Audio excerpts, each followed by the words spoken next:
Hello friends, good evening. My name is Akash Sanjay Khobragade. I am PhD scholar at Delhi University and coordinator of Karunyakara Institute of Dalit Knowledge. This institution is founded by Professor Leela Karunyakara sir to provide a academic space focuses on the field of Dalit study. This institution organizing the lecture series from 14th April 2025 on celebration of Dr. Babasaheb Ambedkar Jayanti, and we are continuously having lectures of the professors from the different universities.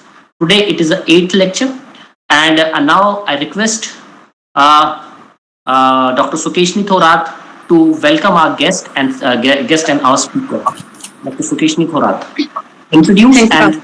welcome our guest and speaker. Thank you, Akash. Good evening, all of respected Professor, ma'am, and my dear all friends. Today we are going to lecture series in 8 online, organized by Karunyakara Institute of Dalit Knowledge. Our topic is construction of identity, some historiographical reflection. So today our guest lecture is Professor S. Victor Babu. He is a professor, history school, Ambedkar School of Science. He is undergraduate, Nagarjuna University, and postgraduate JNU New Delhi, and then Professor MPhil and PhD, University of Hyderabad. His professional experience is teaching experience is 27 years and also research experience is 27 years. His area of research, medieval history, modern history, and Dalit history. Professor Babu's completed research supervision, completed MPhil 10 and PhD 24, then going on 10, and postdoctoral going on. Not audible actually. Hello. Sir is membership of professional bodies, membership of Indian History Congress, New Delhi, membership of Northeast Indian History Congress, member of Andhra Pradesh History Congress, member of South Indian History Congress. Then additional information is sir is member of Academic Council Nagaland University Kohima, then member of Social Science School Board Nagaland University Kohima, member of Expert Committee of ICHR for the award of GRF. He is chairman board of Postgraduate Study Department of History and Archaeology Nagaland University Kohima, member of Board of Management BB Ambedkar University Lucknow, member of Additional Committee of Contemporary Voice of Dalit. This is brief and short introduction for Professor S. Victor Babu. So then I hand over to Akash. Thank you, Akash. Thank you, Dr. Now, this session is going to be chaired by Professor Leela Karunyakara, our founder member, and I request Dr. Sukeshni, Dr. Darshana Mishram to introduce our chair, Professor Leela Karunyakara sir. Dr. Darshana. Okay. Good evening, everyone. Professor Dr. Leela Karunyakara is prestigious scholar, thinker and writer, a Dalit historian known for his significant contribution in the field of Dalit studies, philosophy of religion and social justice. He earned a PhD from JNU New Delhi. Professor Karunyakara sir, 1997 in Ambedkar Studies, Babasaheb Bhimrao Ambedkar University, BBAU, a Center University, Lucknow, Uttar Pradesh as assistant professor and also work associate professor in 2005. After that, he holds senior faculty role at Mahatma Gandhi Antarashtriya Hindi Vishwavidyalaya, Wardha, including School of Culture Dean and briefly acting Vice Chancellor in 2023-24. The major books of Professor Karunyakara sir are Revival of Buddhism in Modern India, The Role of B.R. Ambedkar and the Dalai Lama, 1995. Next, Modernization of Buddhism, Contribution of Ambedkar and Dalai Lama, 2002. Next, History of Dalit Identity, 2021. Next, he honored in honor of 25 years of academic life of Professor Dr. Leela Karunyakara, Dalit worldview, and his areas of specialization, Dalit history. This is a brief introduction. Thank you.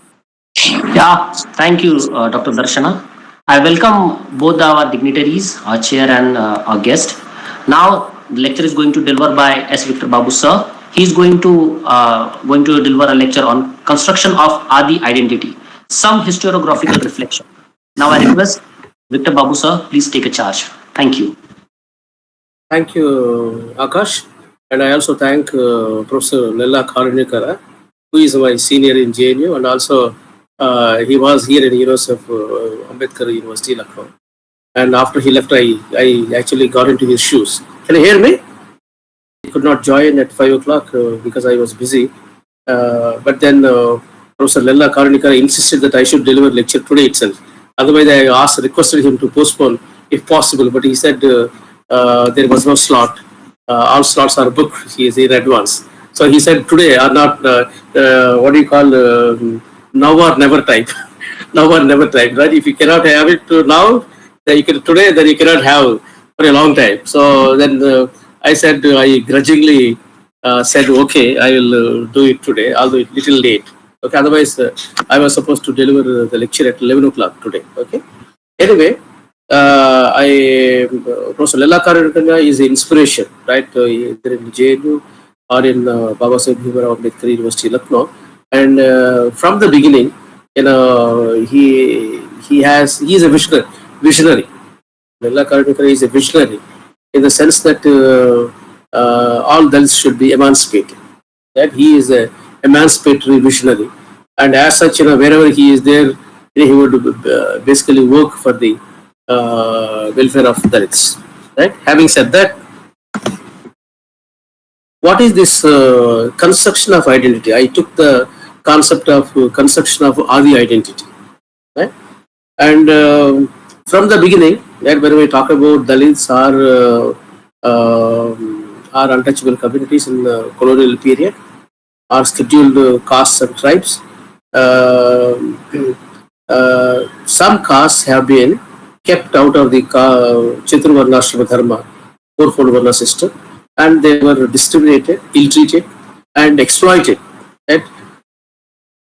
Dalit word doesn't not only mean untouchables, right? There is a lot to it. You need to see sociological aspect, you need to see economic aspect, you need to see free labor, how free labor was exacted from the Dalit community at large throughout India.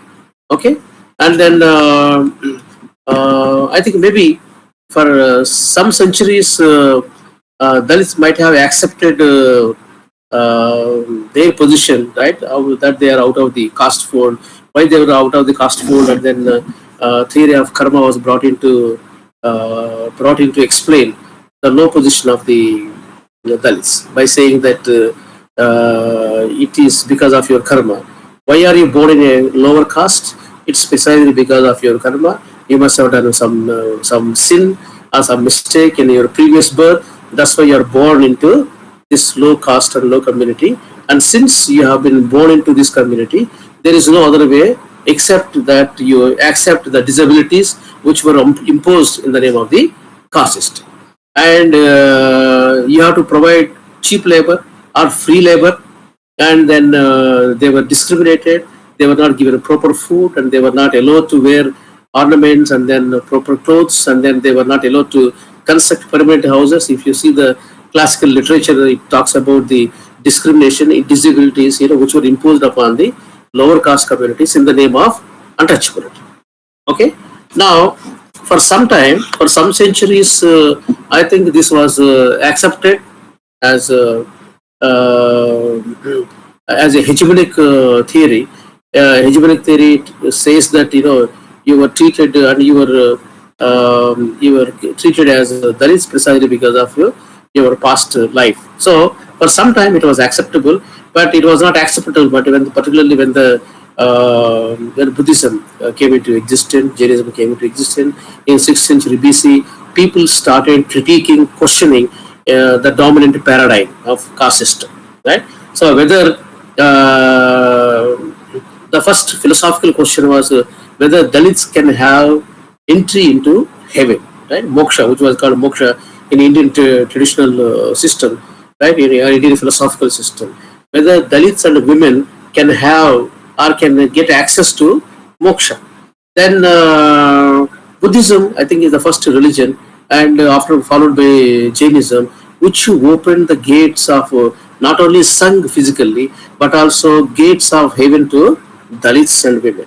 In the sense that anybody, no matter which caste, which class he is born into, he or she can get heaven provided you follow Ashtangika marga. Right? You follow certain path, and then you will get to heaven, and you will also break the chain of birth and death. Right? Until then, people were confused, and then they were also fed up of the cycle of birth and death. They said, how many times a human being will be born, and how many times he will die?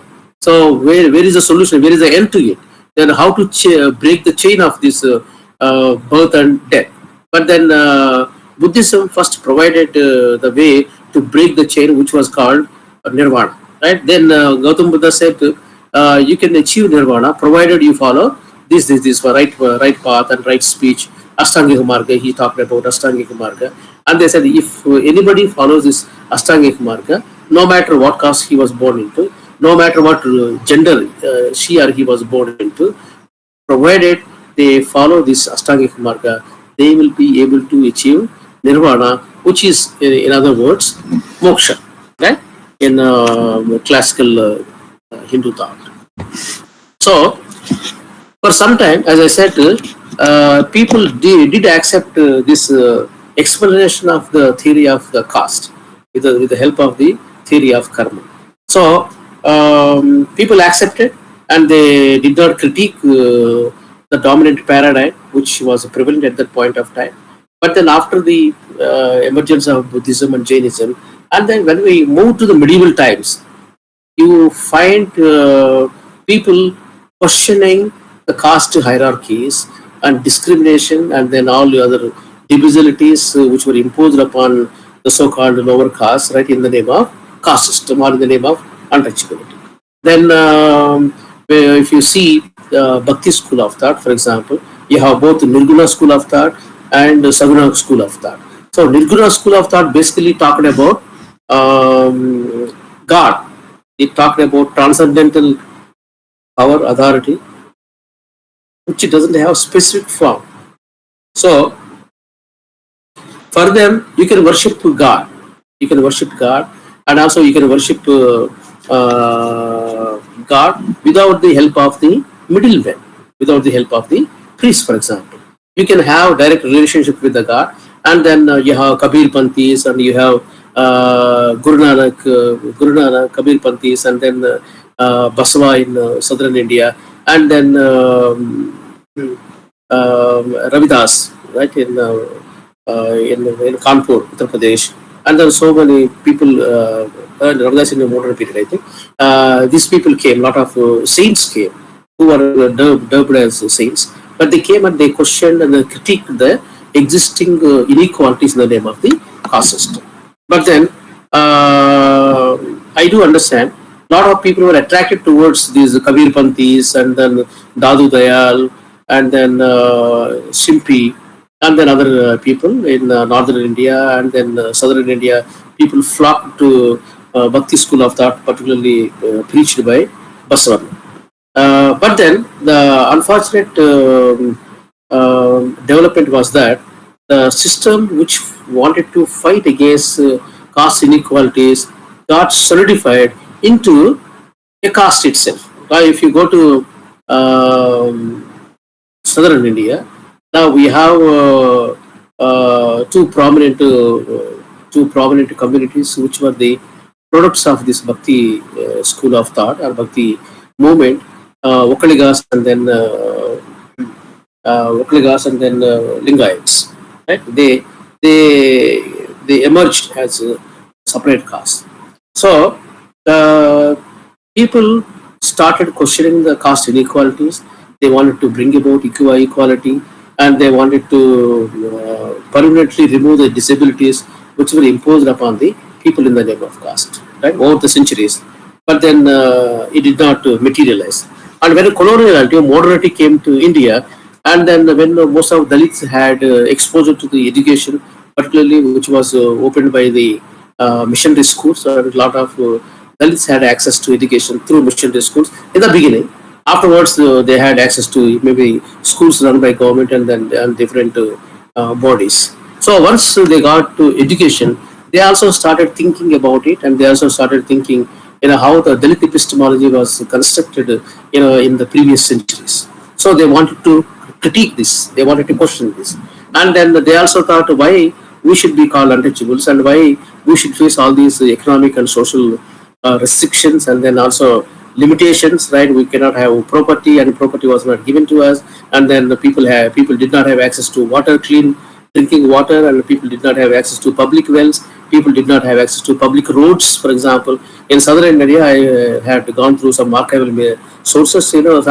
There was literally fights, and then demonstrations, against non-allowing Dalits into the public roads. So they petitioned to the colonial authorities, to have access, to the public roads, and with a lot of opposition, and then a lot of disgruntlement.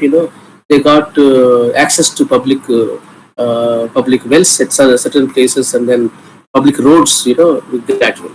But then once Dalits got educated, they started thinking about their status, their position, and their disabilities, and then their economic and social implications of this caste system, and then they started articulating their identity, right? And then what is that identity? That identity is not the identity of subservient identity, which is the lower, right? First of all, the Dalits' identity was not constructed by Dalits themselves. Dalits' identity was constructed by the people who are sitting on the upper scale, right, upper strata of the society. They constructed the Dalits' identity and said, you are lower caste, and then you are born into this caste, this community, and then since you are born, you have to face all these things. But Dalits never constructed their their own identity subjectively. So it was, they thought they were constructing the objective identity of the caste, but then their construction of upper caste identity, of the construction of Dalit identity, was basically polemical, and also with prejudice and with bias they constructed the identity of Dalit caste. Now they also not only constructed the negative identity and also imagery of the Dalit caste, but they also try to objectify Dalit communities, in the sense that now the moment you take the word Dalit, or maybe some caste, subcaste, which is supposed to be untouchable caste, and then your images conjures up, before your mind or their mind, saying that these people must be dirty. And when you talk about Dalit, then Dalit must be a dirty, uneducated, uncivilized, barbaric, and poor, right? And all negative things which were associated with the Dalit identity. So during colonial period, when these Dalits had access to education, they started thinking about themselves, and they thought, we better construct our own identity, right? It's not that you accept the identity which was constructed by others, about yourself, but then you need to construct your own identity. I think it is in this process they started articulating Adi identity, for Dalit communities, right? It is Adi Dravida in Tamil Nadu, Adi Karnataka in Karnataka, Adi Andhra in Andhra Pradesh, and Adi Hindu, right, in United Provinces and even in Punjab. They were trying to articulate their identity in the name of Adi. So when we say Adi, it basically means original, right? We are the original people, not we are the sons of the soil, right? In other words, we are the people, right, who have been for centuries in this land, and the so-called people, or maybe who belong to the upper strata of the society, are the people who came from outside, precisely because the Aryan invasion theory, Aryan migration theory was very dominant at this point of time. through a lot of ethnographical accounts and archaeological accounts. This theory gained currency in the colonial period. So people started writing and also constructing this Adi identity, Adi Dravida and Adi Andhra, Adi Karnataka, Adi Karnataka identity, Adi Hindu identity in northern India. So why they wanted to construct this identity? What is Adi identity is better than the identity which was constructed by the other people? The identity which was constructed by the upper caste or by people who stand to benefit from the system. This exploitative hierarchical nature of the system. People were sitting on the upper strata, and then they were constructing the identity of the lower caste people, and they were being exploited, they were being discriminated, and they were denied some basic human rights, and they were subjected to all kinds of humiliation. Then whether they should accept this identity or they should construct their own identity. I think at that point of time, maybe there was no better option for them except constructing their own identity as Adi Dravida and Adi Hindu and all that, in meaning that they were the original people who belong to this land and are original settlers. Right?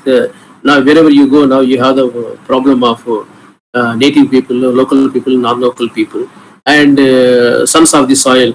People try to construct the sons of the soil. Even I think it is very unfortunate to say that even in modern India, after 70 years of independence, we are still facing that situation where people don't think in terms of Indian. People think in terms of the region, or maybe the religion, or maybe the community which he belongs to, and that larger identity of Indianness, is yet to evolve in the Indian society. Precisely because now, I think you must have seen in the newspapers, right, when how people people who belong to one state don't want the people who belong to other state, right? And maybe they will try to articulate that these people are coming and then they are taking our jobs and then they're taking our livelihood, they are taking away our bread and butter, and they are not welcome. In other words, they are not welcome. People of other state are not welcome to another state. It has been happening all over India, which is not a very positive side, and also which doesn't speak of the emergence and then evolution of Indian identity. Right? This Indian identity is not fully developed identity, precisely because we still try to identify ourselves, as the one who I come from Andhra Pradesh. I say I am a Telugu, right? Or maybe I belong to this community, that community. So we are still bogged down by these regional identities, right? Maybe linguistic region, right? And other communal identities. So I think all of us know Swami Achyutananda in northern India, particularly as Lella Karunyakara also worked a lot, on Dalit issues in northern India while he was here. And Swami Achyutananda also tried to construct Adi Hindu identity because he was influenced by Arya Samaj. He was there in Arya Samaj for some time, but he could not adjust in Arya Samaj, and he came out of Arya Samaj because he said there was he also faced discrimination, right, in the organization, and he came out of organization and he tried to articulate Adi Hindu identity.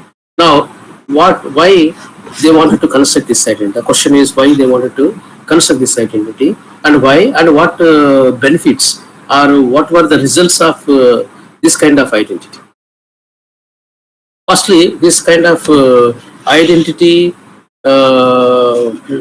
was constructed when you look at religiously, because I worked on popular culture. When we talk about Hinduism, we talk about Hinduism universal.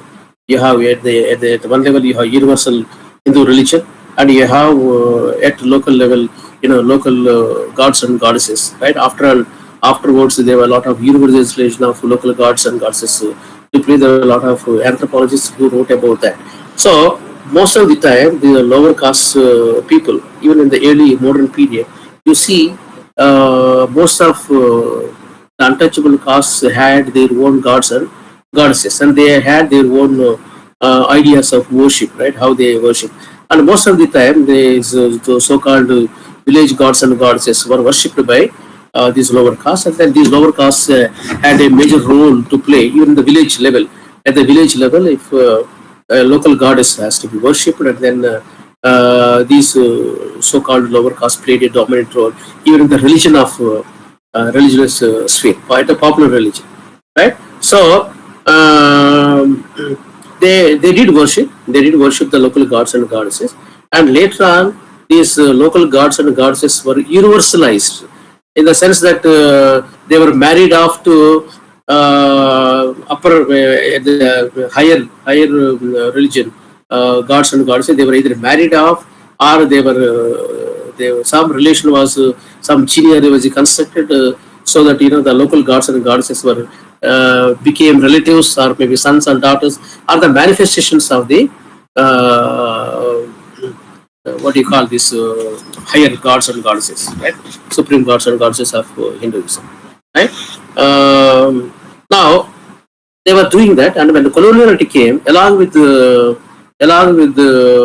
education, some people were also attracted towards Christianity. So some lower castes did convert to Christianity, right? In South India, more and more Dalit communities switched over to Christianity in order to escape this caste discrimination, and also maybe they had better educational facilities, economic facilities, maybe job, other whatever was there. That's why sometimes they were also called rice Christians, people who converted to Christianity at that point of time in say 1890s, 1890s, early part of 20th century. A lot of if you read Robert E. Reichenberg, then you will come to know history of Christianity. Then you will come to know a lot of people, particularly lower caste communities, converted to Christianity. This is not to say that upper caste communities did not convert. If you look at Kerala, then Nambudiri Brahmins converted to Christianity. Syrian Christians, most of the Syrian Christians came from upper caste strata, and also even in Andhra Pradesh, you see some Shudra community, landed communities also converted. So, but when we look at conversion of lower caste communities to Christianity, they said these people were converting only for certain pecuniary benefits, or material benefits, or educational purpose. That's why they were called rice Christians. Now the question is, can people, two things we are considering here, by constructing Adi identity, what the early leaders of Dalit movement were trying to achieve? Were they trying to achieve escape from the caste discrimination, or were they trying to consolidate Dalit community, or were they trying to articulate their identity, which is positive, right? When we talk about Adi identity doesn't speak of discrimination. It doesn't say that Dalit identity is inferior to somebody else, but then identity, that Dalit identity or maybe Adi identity, is saying that we are the original settlers. And in some accounts, they also said they were the earlier rulers, erstwhile rulers of this subcontinent. And by somehow or the other, invading communities, right, enslaved them, defeated them, enslaved them, and then they were reduced to this kind of state. So they tried to construct the identity in a different way, but then otherwise they were trying to construct the identity which is equal. They were once in ruling position, but then by somehow or the other, they were reduced to this position because of the defeat in the battle, and otherwise they were also original settlers of this land. Now, when we say when we talk about universal religions like Christianity and Islam, and some people also converted to Islam and Christianity. Of course, people converted into Hinduism those days, Hinduism or Jainism. But then when the Christianity came into the land, Islam came to the land, some people did convert, right? Both upper caste and lower caste people converted to Christianity and Islam also. And now, after conversion to Christianity, what happens to the Dalit identity? Whether that is completely erased, whether the identity of a person who belongs to a particular community. For example, I come from Andhra Pradesh, so I take example from Andhra Pradesh. We have two dominant communities in Andhra Pradesh who are called Maras and Madigas. Okay, and these Maras and Madigas converted to Christianity on a large scale. I have gone through. I have done one or two articles on the conversion of Maras and Madigas, and that they converted to different denominations. And when Dalits converted to some denominations where Indians also converted, Indian upper caste community also converted, most of the leading positions were given to upper caste people in the Christian religion. Okay, so like fathers and then other bishops and then other kind of things. Only in some denominations these people have they say. Otherwise, but then what happens to their identity, their caste identity? Whether that caste identity has been obliterated, erased, from the social as a social marker. It is not. I have seen so many Christian communities right in down south and also in the Pradesh. That identity was not erased at all. So that identity remained. But then you become a Dalit. What do you call Dalit Christians? Now the category we have Dalit Christians and then also Dalit Muslims, right, who are seeking the benefit of reservation for a long time. There are a lot of efforts by these communities, and even one PIL is pending before the Supreme Court, right, to give Dalit status to Dalit, so-called Dalit Christians. But the government's stand is that once you convert to Christianity and then you become equal, and then you are losing your identity as a Dalit, and then as such you are not discriminated and you don't face any disabilities, right, which otherwise Hindus of your counterparts in or your counterparts of who are in Hinduism face. So these people try to erase maybe that caste identity, maybe by converting to different religion.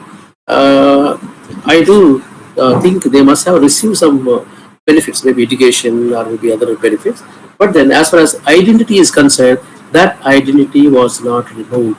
Right? You become a Hindu, for example, you belong to one community, Hindu Mala or Madiga. Hindu Mala Madiga becomes Christian Mala, Christian Madiga. Right? Christian is added before your caste, your subcaste identity, and you are known as such. And you are not going to live separately, leaving your Hindu community, your people who belong to your own, what do you call, your own caste, subcaste, and you're not going to live separately. You lived in the same place, right, where he used to live before his conversion. After his conversion also, he or she continued to live in the same place. Space was not, there was no relocation of space for those converts to Christianity and Islam religion. So religion could not level the differences between different subcastes. During colonial period, they did receive education, and then once they got education, then they started thinking about themselves, and then some a sort of enlightenment came to them, and then they got educated, they got employment, and then they also got some economic empowerment. Right, as with the economic empowerment, maybe the clutches of caste got what do you call freed. They were little freed, from caste shackles, I would say. Those people who were there in urban areas, who were educated, who got jobs, and then who were not in the part of the, for example, village economy. In the village economy, obviously they were landless laborers, or maybe the people who were working in leather, and then they depended on landlords, for their sustenance, livelihood. And then a sort of, all of us know about judge money system. So through judge money relations, they were tied down to the land. But now, once education came, then they became free, and then there was mobility. So there was mobility to urban areas. There was little cost mobility, and then they little maybe a sort of betterment, right, compared to people who belong to the same community or maybe to the same subcaste, but then people who remained, who were not educated, who did not have access to these things. Now, in all these issues, while coloniality came and then we were under the colonial government, some Dalit communities started trying to articulate these identities, as I told you, this Adi identity, and then maybe if you come to Uttarakhand, for example, some Dalits domes, for example, dome was also a derogatory word. Then among domes, dome was like a general community, general category for different various subcastes. There were 101 subcastes in under domes. So some castes came together and then they wanted to call themselves Shilpakars, for example, a new identity. So they wanted to construct a new identity the way shoemaker,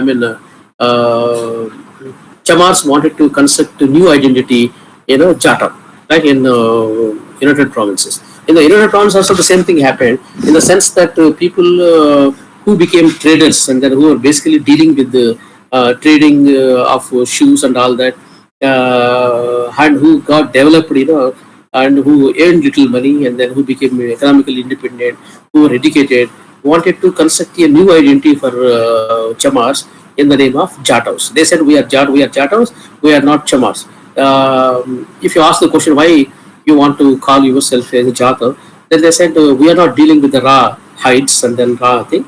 We are only dealing with the finished products. So when you say what do you call Chamars are basically dealing with the raw hides and then in the villages and all that, and we are different. So they were also trying to articulate a new identity which is not derogatory, right? When you say Jatav is not supposed to be as derogatory as Chamar. So they wanted to construct a positive identity for them. They said, we are not king, we are clean people. Don't say that we are unclean and then we are uneducated, we are uncivilized, and we are good for nothing, for example. Don't say that. We are Jataus. So they try to construct that positive identity, for that community. In the same way, as I said, the Domes also wanted to construct a new identity, which was called Shilpakar community. Now you may know about Shilpakar communities, but basically these Shilpakars had to struggle a lot, in Uttarakhand region particularly. If you read the history of Shilpakars, now you'll come to know one girl worked for her PhD with me on this topic, Shilpakar, construction of Shilpakar identity. So Shilpakars were also tagged with the domes, and domes were demeaned, and then they thought the word dome was derogatory in nature, so they did not want to be tied with the domes, and they want to construct a new identity called Shilpakar identity. So how to construct the identity, how to solidify that identity? That if you construct your identity, then others may or may not know about it. That's why they said the best thing to consolidate the identity is through census. So when census operations were undertaken, so they petitioned to the colonial government by saying that they should not be noted as domes, no longer in the census reports. They must be noted as Shilpakars. They must be noted as Adi Andhra, like in southern India, or maybe Adi Dravida, Adi Kannada in the southern India, and here Shilpakars are here as Jataus, right? Or maybe Adi Hindu, but no longer with their subcaste identities. And they did achieve this purpose and target in their lives, precisely because they, if you read particularly the census reports from 1920 onwards, either 1920 and 1930, if you see these census reports of these two decennial reports, you will come to know they have been recorded as Shilpakars. They have been recorded as Adi Andhra, and or maybe Adi Dravida and Adi Hindus. Okay, you understand? So they have been recorded, and in census reports and they were renowned so. But at one level, at the textual level, or at the what do you call at the enumeration time and at the census reports, you are getting yourself recorded as like Adi Andhra, Adi Dravida, and all those things, right? So, but then on ground reality, Dalit communities who belong to different subcastes maintain their subcaste identities. This we have to remember that. When we say the word Dalit, Dalit is not a one homogeneous category right throughout India. Right, even in one state, you have under one Dalit category, you have, for example, 25 castes, 30 castes, right, under the Dalit community, scheduled castes, for example. So these all scheduled castes, in spite of their efforts to create a positive identity for themselves in the form of Adi Hindu or Adi Dravida, or maybe like Shilpkars here, they still maintained their subcaste identities at the ground level in the society, in the sense that there were no intermarriages between one caste and another caste, subcaste community, even within the Dalit community. This is for sure. I have done some research has been done on this. There were no intercaste marriages, right, within the Dalit, within the so-called Dalit communities. The point I am trying to say is, in spite of these efforts to construct a positive identity at the regional levels, the subcaste identities of different subcategories of what do you call Dalit, so-called Dalit community, were still maintained. People still maintain that subcaste identities. Okay, so if I belong to one community, then I remain, within my community. I marry within my community. I also give my children in marriage to marriage within my community, right? And we have another scheduled caste subcategory, but I don't think in terms of giving my children or marrying somebody from other Dalit subcaste. Of course, now some things are happening, maybe through love marriages and everything. I don't deny that one, but at that point of time, these things did not happen. I think even now, these are subcaste identities are more pronounced in the more. Now the whole debate about subcategorization of scheduled caste, right? There was a lot of struggle in Andhra Pradesh for the subcategorization. It was there in Punjab and then some other places, subcategorization, right? Why there was demand for subcategorization? They thought some advanced communities or castes within the so-called scheduled caste category, scheduled caste general category, right? One way I'm treating as a general category, one scheduled caste category. Under one scheduled caste category, you have 50, for example, 50 or more than 50 subcastes. So some subcastes within the scheduled caste category felt that some dominant communities, right, within the scheduled caste are taking the benefits of reservation, and then the benefits of reservation were not going down to the poorest of the poor, for example. So the lowest of the scheduled caste community, they were not getting. So this was the justification for the movement for the subcategorization of reservations, which Supreme Court also gave green signal, and then now some state governments started implementing that. Now the point is, why I'm trying to say that all the people try to construct one general identity of like Adi Hindu identity, Adi Dravida identity, or Adi Andhra identity. People did not forget and people did not try to erase that subcaste identities. Subcaste identities continue to exist even today, right? Even in modern India, even after 75 years of independence, subcaste identities still exist, and this leads to friction among the so-called scheduled castes, or maybe scheduled tribes also. Maybe sometimes one tribe will say another tribe is catching all the benefits and cornering all the benefits. For example, in northern India, Rajasthan, people, other tribal communities accuse Mena tribe by saying that they were cornering all benefits the Mena community is getting, and the so-called undeveloped tribal communities were not getting the benefits. The story is the same everywhere. So, so this the point is, the construction of Adi identity did not obliterate subcaste identities. So subcaste identities still persist. I don't know. I'm just thinking it is my presumption, or maybe it's my hypothesis that the principle of hierarchy runs down to lower caste communities.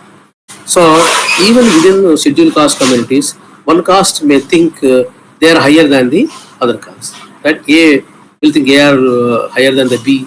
Then B will think B is higher than C. So that's the principle of hierarchy also went down in the psyche, and it got embedded in the socio-cultural life of or milieu of Dalit communities. That's why that subcaste identity still exists.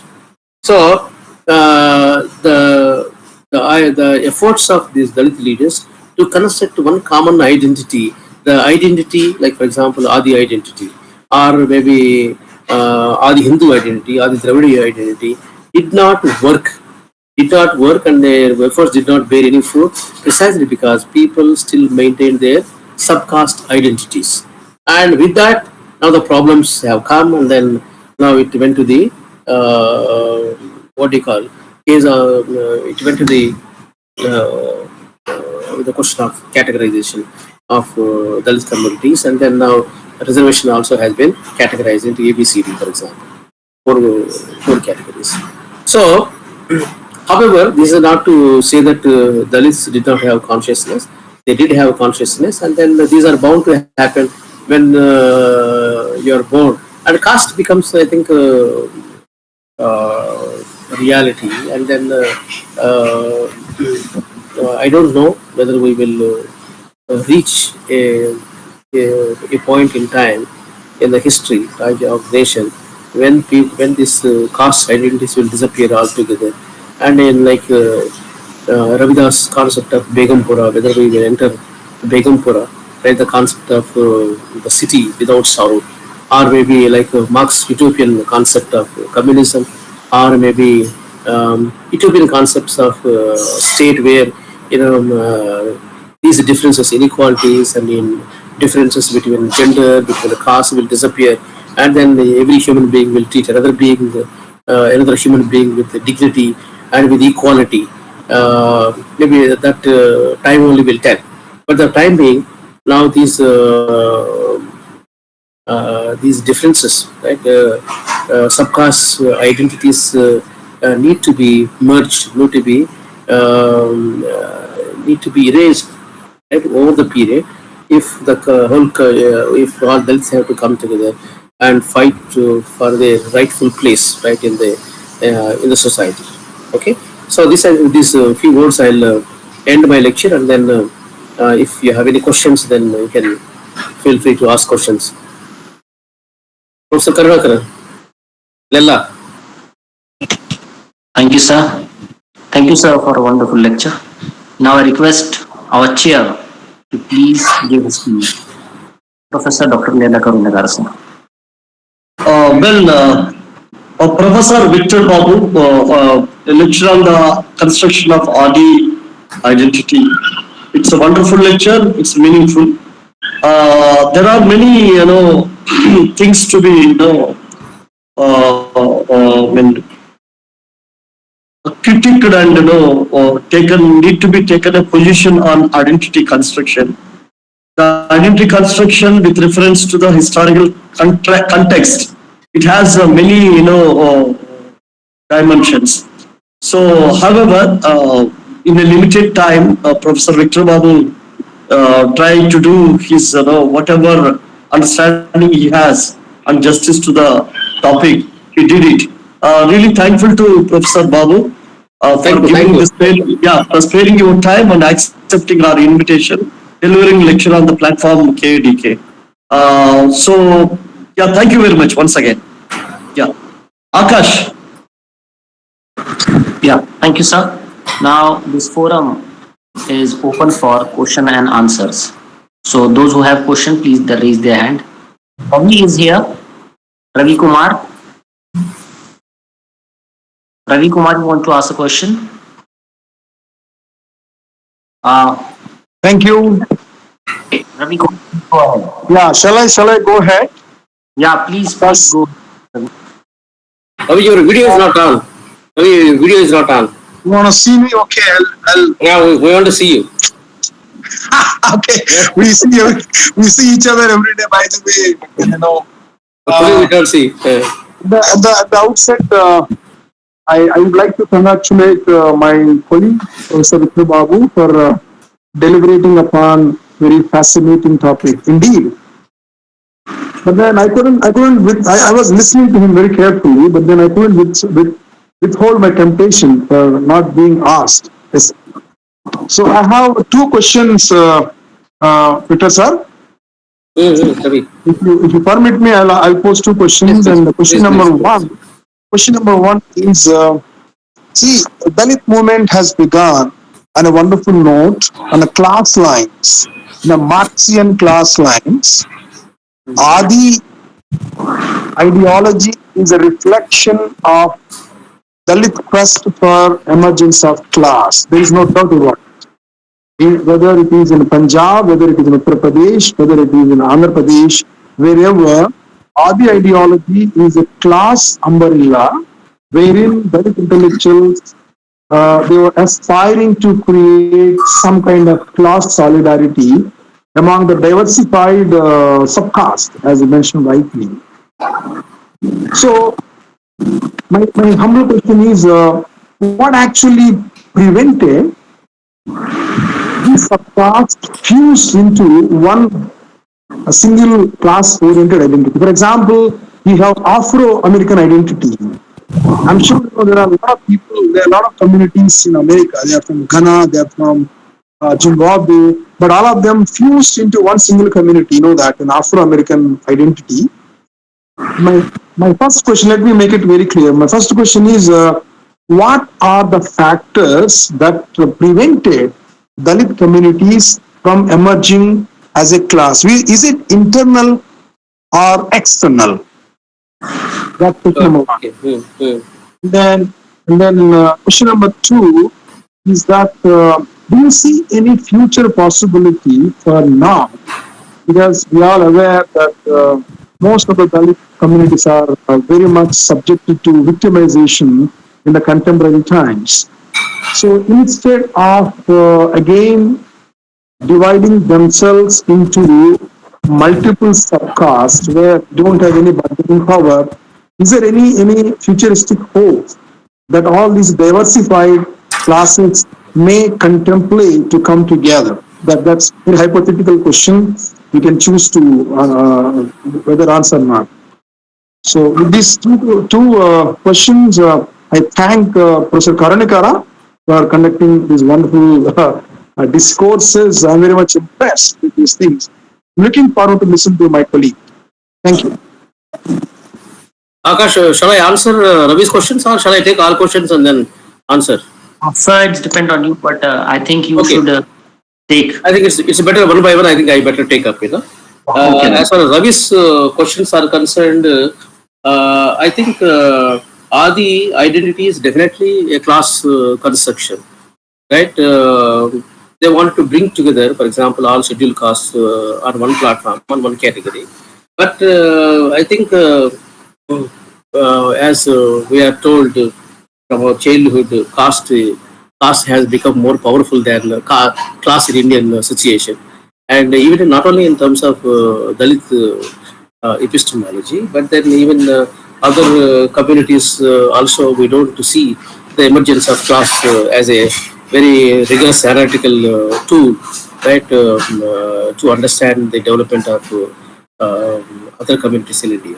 So class they definitely tried, but then I think it is internal, intrinsic to Dalits with their subcaste categories and subcaste identities, which prevented them from coming together as a class.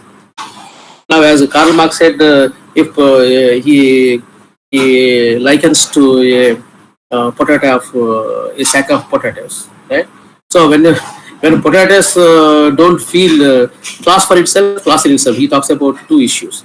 So I think with this identity creation, of Adi identity. For some time, I think they must have come together, but then ultimately the subcaste identities became were stronger. People did not forget their subcaste identity, and then ultimately, I think this is still prevailing. And now, I definitely agree. When you're fighting, for example, Dalit communities are fighting for a small pie, that small pie, you're fighting for the small pie of reservation. And in the process, what happens is you forget the dominant discourse, and then the one who is exploiting at the higher level, and what do you call? You forget your, in other words, your class enemy. You forget, right? You forget your class enemy, and then you start fighting among themselves for a small pie of reservations. But then naturally you will lose your leverage to fight for the dignity and uh, for the empowerment of all the lists together when you are divided. That everybody knows about it. So the only thing is, maybe I also hope that sooner or later Dalits will realize that they should come together. They should forget their subcaste identities, and they should come together to fight for a better place and for the rightful place, right, in the society, even in terms of power sharing. Okay. Thank you, sir. Thank you very much. Ravi. Ravi. Dr. Poonam Any other? Chaudhary. Dr. Poonam Chaudhary. Professor Poonam. Thank you so much, sir. Good evening, Victor sir. My question is quite different, but I believe that I could correlate with this question. In Uttar Pradesh, it is very normal right now that the Dalits are getting married with the Hindu rituals. It was a kind of custom or something like that. But right now, the fashion kind of thing is increased that they are getting married with the ritual of Buddhism. Right, sir? But they are not getting the marriage certificates of Buddhism. That they got married with the Buddhist Reet Rivaj, jise aap kehte. They are not getting their certificates in Buddhist. So they are getting their marriage certificates as a Hindu code, like Hindu rituals and that kind of thing. Okay, so they are trying to make their own kind of identification, like they are Buddhist and they are getting married in those rituals. Is there any way that they can get this certificate easily, because they are not as empowered that they could fight for this? So is it happening because they don't have the way? That's why they are not getting that kind of marriage certificates, and they are meant to write their identity as a Buddhist married person, like kind of things. So in identities questions, is it a right question from my side, or is it an issue? Very good, very good, Thank you very so good. You went to the straight away to the marriage. At the time of marriage, I should get a certificate that they are Hindus. They are getting together. They are married as husband and wife. Yeah. But when did they declare themselves as Buddhists? In the school, they are not declaring they are Buddhists. In the school register, I know a lot of people, right, in our university also, so-called Buddhist people. Then they said they did not declare as Buddhists there, because to do that you have to go before, you have to depose before the district magistrate, get the certificate from him, and they don't want to do all these things there. So they declare themselves as Hindu in the school register. So right from childhood you are known, and you are entered in the school as a Hindu only. Okay, this is one point. Or maybe secondly, they want to identify with the larger community, right? When you say Hindu is a minor community, and then when you say I am a Hindu, then maybe you have larger acceptability, right? There are so many issues. Then unless you do research on these things, it becomes difficult to answer this kind of questions. But this is what I feel. If you want to be a Christian, if you want to be a Buddhist, then you have to declare before the district magistrate, and then he will take his time. He will notify. He will take 1 month time, 2 months time, 3 months time, and then you have to go 2-3 times. Checker katna padega DM office. People don't know how to do that. People don't know. They simply say Hindu. When you say Hindu, then you don't have to declare anything. That fellow will enter in enumeration, right? Census reports, or maybe the school record. Nobody asks for the certificate. Okay, and that may be one reason. I think whether Hindu or Christian or any other religion, I am not concerned about the religion, but I am concerned about the identity. Now, if you want to be identified as Dalit community, then people should forget their subcaste categories, subcaste identities. If they don't forget, then superficially you come together, have tea together, social gathering, and then they go back. Then they go caste identities remain. Unless you have some intercaste marriages between so-called scheduled caste, I think these identities will not go away. This is what I think. To some extent, it will be loosened. I don't think the sharpness will come down when the intercaste marriages were there between so-called Dalit communities. In our own family, we have intercaste marriages. Okay, so nobody will speak either that side or this side. No, nobody will say somebody is greater than higher the other person, right? Because we have two communities in the family, so nobody will say I am higher than you. I am what do you say? I am more higher than you. Like in the hierarchical sense, nobody will say because both are there in the community. But if there is only one community, for example, one subcaste, then definitely they'll say we are better than, we are higher than that community. Okay, that feeling is human nature. Yeah. Thank you. Okay. Thank you. Akash. Dr. Kiran Kumre, ma'am. Okay. Am I audible, Akash? Oh, yes, yes. Yeah, sir, your lecture is very wonderful, sir. Thank you, My thank you. Kiran. Tell Yeah, me. sir. I'm Dr. Kiran Kumre. I'm an assistant professor in Dr. Ambedkar Sidhu Kanu Murmu Center for Dalit and Tribal Study. I would like to ask you a question, sir. Sir, is there any relevance for Adi identity moment in present India? What is your view? I think it was, see, as any movement is the product of the times and context. Context is very important. Maybe at during colonial period they tried to construct that identity, but that identity did not bring substantive change among Dalits. Right? It limited only to census reports. If you see 1920, for example, 1920, some people were recorded as belonging to like Adi Andhra, Adi Dravida, they were there. But by 1930, the same people who belong to the community, they wanted to be known as with their own subcaste identity than that Adi identity. So it has come down. If you see the census between 1920 and 1930, 1920 people were very enthusiastic. They wanted to be known as like Adi identity. But by 1930, these people who recorded as the Adi identity came down, and then people who belong to that subcaste categories, were recorded more. So I think by the time people were thinking, we are put under one general category, like for example, Mahatma Gandhi said these are all Harijans, for example. Harijans. Who are Harijans? So people, Dalits did not accept that designation as Harijan because he is trying to constitute the identity which people did not like. Right? You don't construct our identity, we can construct our own identity. You are constructing the identity of Dalits as Harijans, which was not acceptable to the major Dalit communities in this country. That's why they discarded that that identity, and then now they are known with the Dalit identity only, not Harijan identity. Yeah, thank you. Shreyat, you want to ask a question? Shreyat. Good evening sir. Good evening, Shreyat. Sir बहुत अच्छा लगा, मैं तो आपसे class भी पढ़ा हूँ, आज बहुत अच्छा लगा आपको सुन के सर। सर मेरा सर क्वेश्चन, एक क्यूरियोसिटी है सर कि छत्तीसगढ़ के जो सतनाम हैं और बंगाल के जो नमो शूद्रा है सर, वो भी क्या आदि धर्म से रिलेटेड हैं? छत्तीसगढ़ के सतनामी और बंगाल के नमो शूद्रा। That Satnami revolt, when you look at Satnami revolt, he wanted to have his own religion, right?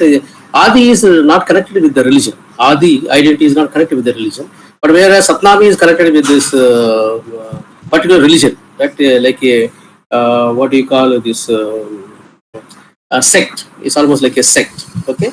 And then he wanted to construct that identity. Satnamis, they were worshipping that different goddess, right? Satnamis. And then Namasudras were also known as Dalit communities, but then they were given the title Namasudra. I don't think this is connected with any Adi. Adi is particularly prevalent at that point of time, but then Namasudras, I don't remember if it is connected with the Adi identity. But then one thing I remember, this Jogendranath Mandal, right? Jugendrao Mandal during freedom struggle in West Bengal region, wanted to migrate to Pakistan. He thought by migrating to Pakistan, he will gain dignity and respect. And then he took some followers. Some followers, he went with followers, and he becomes minister there, even in Pakistani government. But then afterwards, then he thought there was also discrimination, and he was discriminated and he was ill-treated. So he came back to India right afterwards along with his followers, and so that's why it becomes sometimes difficult to know whether religion plays an emancipatory role in the lives of Dalits. So either it is Christianity, Islam, or any other religion. Okay. Now when you are known that you belong to lower caste, for example, and then that identity is carried in different religions also. Right now, if you go to Kerala, then Syrian Christians sit separately, Dalit Christians sit separately. In some churches also, Dalits sit separately. So in the same way, in all religions, and now in Buddhism, we are told that most Dalits are treated as neo-Buddhists. Why do you call them neo-Buddhists? In Uttar Pradesh also, I did not do research, but then as we hear, people are doing research in our department also. Now they say neo-Buddhists. Why do you call them neo-Buddhists? Mostly belong to lower caste. Okay? So they want to differentiate between people who converted to Buddhism from upper strata and people who converted from lower strata of the society. Yeah, thank you. Thank you, sir. Rahul Dev, you want to ask a question? Rahul Dev. Rahul Dev. No, sir. Okay. Yeah. So, Good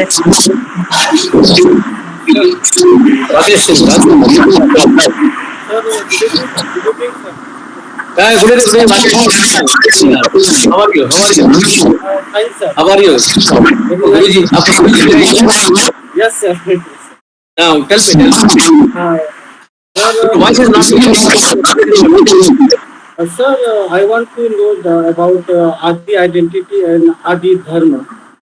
Before your lecture, I remind Adi Dharma, Achutanan, you told, sir, and Nanduram.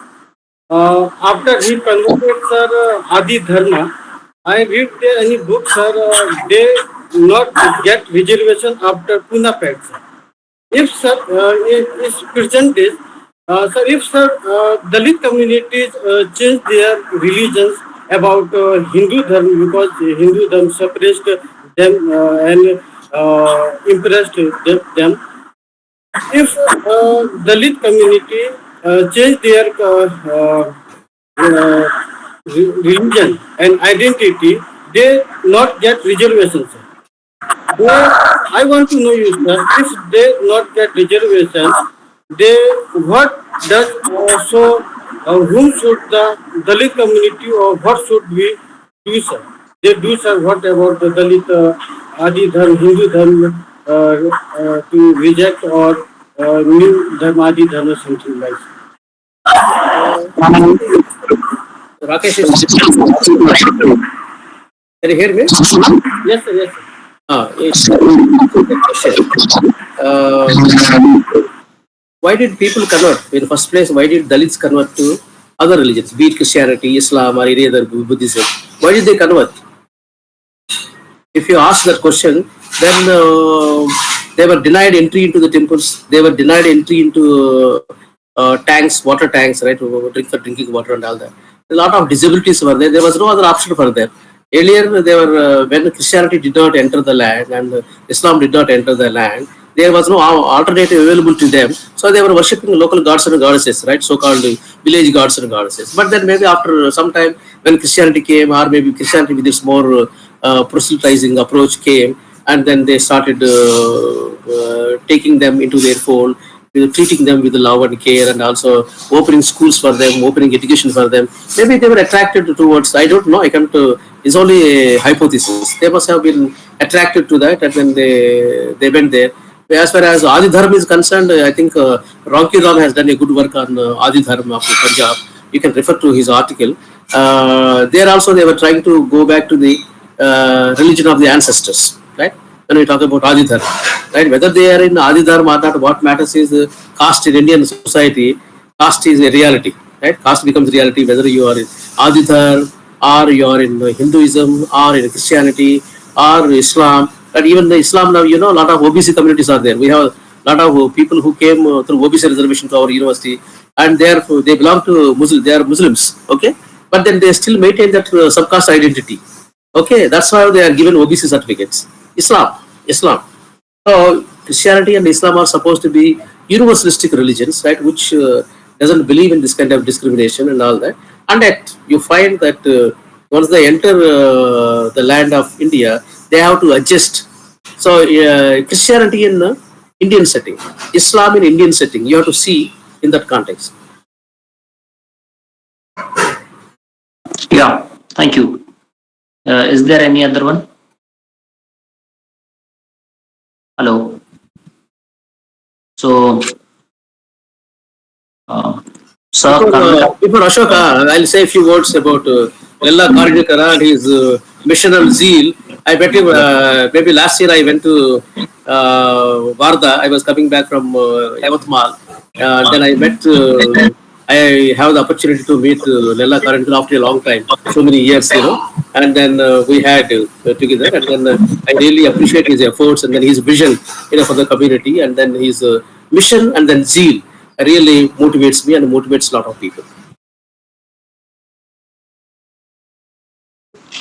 thank you, sir. Thank you. Yeah, so since we are talking today on identity, I think all of you must know about a book, A History of Dalit Identity. I have written that book that is available on Amazon. So if any of you not gone through it, I request to buy that book from the Amazon. It's a history of Dalit identity. The book is about history of not a Dalit community. It's a history of identity, Dalit identity history. So that could be useful to know how the historical journey of the identity of Dalit. So with these words, Akash, anything else? No, sir. No, sir. Yeah. Thank you once again to Professor Victor Babu. Wonderful, wonderful meeting this is. Because of you, many of BBIU people are associated on this meeting. I am sorry. Professor Poonam never attended fully the lecture. So this is our first lecture that she is throughout the lecture. She is there. Okay. So and of course Ravi was there in one or two lectures, but today today his presence also being felt very much, and Shreyat also very much excited to see today. Earlier. So this BBIU, what you could say, affinity. BBIU affinity I could see today. So you're also from BBIU only. Yeah. I too from BBIU. So it's a wonderful to have this time. Thank you very much once again. Thank you. Yeah, Akash. Bye. Forward to you. Bye. Hello, Ravi. No, one more bit. Akash. Yeah, we are going for a vote of thanks. Sir, Professor Karunyakara sir just talked about the book. This is the book, and this is its cover page, and from behind it's look like this. Delvis Publication published these books. So if anyone wanted, please go and purchase from Amazon. Now I request Shashikant Bharti for vote of thanks. Shashikant Bharti. Thank you. Being a coordinator of KIDK, Karunyakara Institute of Dalit Knowledge, I would like to convey my sincere thanks to Professor S. Victor Babu sir for delivering an insightful lecture on construction of Adi identity, some historiographical reflections. Along with this, I sincerely thank to Professor Dr. L. Karunyakara sir for chairing the session.